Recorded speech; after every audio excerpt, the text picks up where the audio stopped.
खुलुमबाय साफ्रोमखौबो आंनि बे बिटिआर इनफो स्टाडि इउटिउब चेनेलाव आङो बरायनानै लाफिनबाय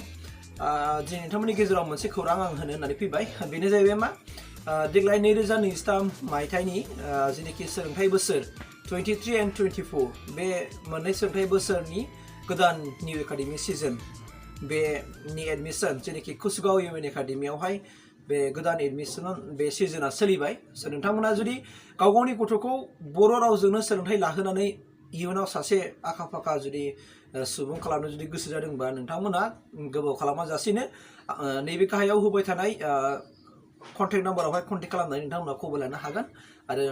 दा प्रसपेक्टास इस्यु खालामगासिनो दङ नोंथांमोना बे प्रसपेक्टासखौ लायनानैहाय नोंथांनि गथ'खौहाय बे कुचगाव इउएन एकाडेमियावहाय मुं थिसननो हासिगोन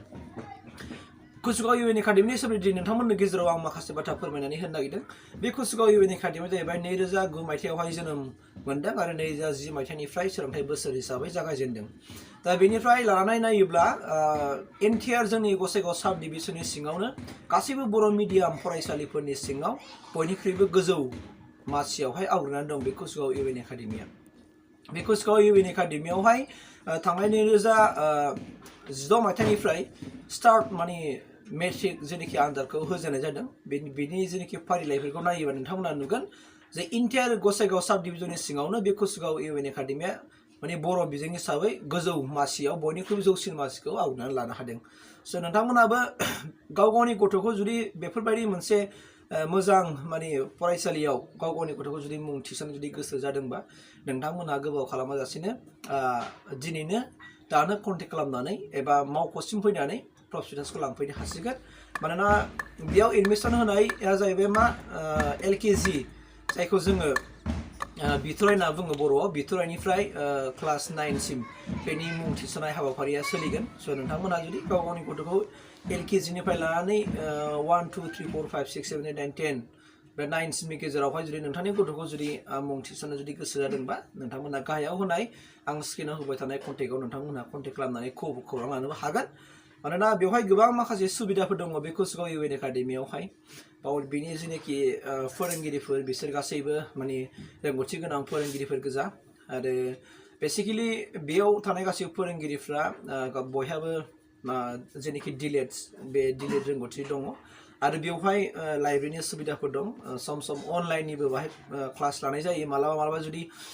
बोथोरा थासारिया जुदि गाज्रि जायोबा बेवहाय अनलाइननिबो बाहाय कचिं खालामनाय जायो आरो बेजों लोगोसे बेवहाय थाखो फोरोंनाय जेनाखि रुम होननानै बुङोबा नोंथांमोना नायनो हागोन बे रुमफ्राबो बेवहाय दङ आरो बेजों लोगोसे हस्टेलनि फेसिलिटिया जे थांनाय बोसोरफ्राव जेरैबायदि जों लाबोयोमोन नाथाय देग्लाय बोसोरनिफ्राय गोदान मोनसे बिल्डिं कनस्ट्राक्सन खालामगासिनो दङ बे बिल्डिंआ देग्लाय बोसोराव कमप्लिटेड जागोन आरो बेनिफ्राय जोङो एप्रिलनिफ्राय स्टार्ट जों हयथ' हस्टेलखौ जोङो लाखिनो हागोन स' बेनिखायनो नोंथांमोनहा गाव गावनि गथ'खौ बे कुचगाव इउएन एकाडेमियावहाय मुं थिसननो एबा सोलोंथाइ होनो थाखाय हस्टेलाव थानानै जुदि फोरोंनो गोसो दंबा हस्टेलाव दोननानैबो फोरोंनो हासिगोन आरो लोगोसेयैनो गाव गावनि बर' रावखौ अननाय मोजां मोननायजों लोगोसे फोथांना लाखिनायजों लोगोसे बे कुचगाव हालामाव थानाय नायल' जाल' गंसेल' बर' मिडियाम जेनाखि कुचगाव इउएन एकाडेमि बे इउएन एकाडेमियाव गाव गावनि गथ'खौहाय माने फोरोंथाइ होफैनो हागोन मानोना बेवहाय सानफ्रोमबो फरायसालिया जागायनायनि सिगां बेवहाय मर्निं एसेम्बलि खालामनाय जायो आर'ज मेथाइ खालामनाय जायो आर'ज मेथाइ खालामनायजों लोगोसे बेवहाय सम सम बेबायदिनो पेरेड गेलेनाय गेदेमा सुबुंफोरनि बोसोन गथ' उन्दैफोरखौ फरायहोनाय आरो फोरोंगिरिफोरनि बेवहाय गेदेमा सुबुंफोरनि माखासे थुलुंगाथाव बोसोनफोर बिबुंथिबाव होनाय आरो बेबायदिनो जोथोनगिरिफोरखौ लानानै गथ'नि हाल सालखौ लानानै सावरायलायनाय आरो इयुनावहाय जालांनो गोनां माखासे फराफारि आरो थासारिनि सोमोन्दै डिसकासन खालामलायनाय ग्रुप डिसकासन बिदिनो गोबां माखासे आयदाफारि एबा हाबाफारिनि गेजेरजोंहाय बे कुचगाव इउएन एकाडेमियावहाय माने फोरोंनाय जायो जे इयुनावहाय सासे फरायसाया माबायदि गावखौ एक्सपार्ट खालामनानै लानो हायो बे बिथिंखौ नोजोर होनानै बेनि फोरोंगिरिफ्रा आरो एमडि जेनाखि एमडि सार जायखौ जोंना बुङो प्रिन्सिपाल जोंनि इउएन एकाडेमियाव एमडि होनना बुङो बिथांनि जेनाखि बिथोन बायदिहाय गोबां माखासे प्लेन पलिसिफोरनि गेजेरजोंहाय गथ'फोरखौ माब्रैबा जोङो एक्सपार्ट खालामनो हागोन बेनि माने लामाफोरखौ नागिरनानै बेवहाय फोरोंथाइ होनाय जायो स' बेनिखायनो नोंथांमोनाबो जुदि गाव गावनि गथ'खौ गावनि बिमा रावखौ मोजां मोननायजों लोगोसे बर' रावखौ फोथांनानै लाखिनायजों लोगोसे बुहुमाव गेरेमसा खालामनायनि माने लुबैयोब्ला नोंथांमोनहाबो दिनैनो दानो बेफोरबायदि मुंदांखा UN एकाडेमि याव नोंथांनि गथ'खौ सोलोंथाइ लाहोबानो जाबाय। स' दिनै आं बेखिनिखौनो नोंथांमोननि गेजेरावहाय फोरमायथिनानै होनाय जाबाय। स' थेंक इउ।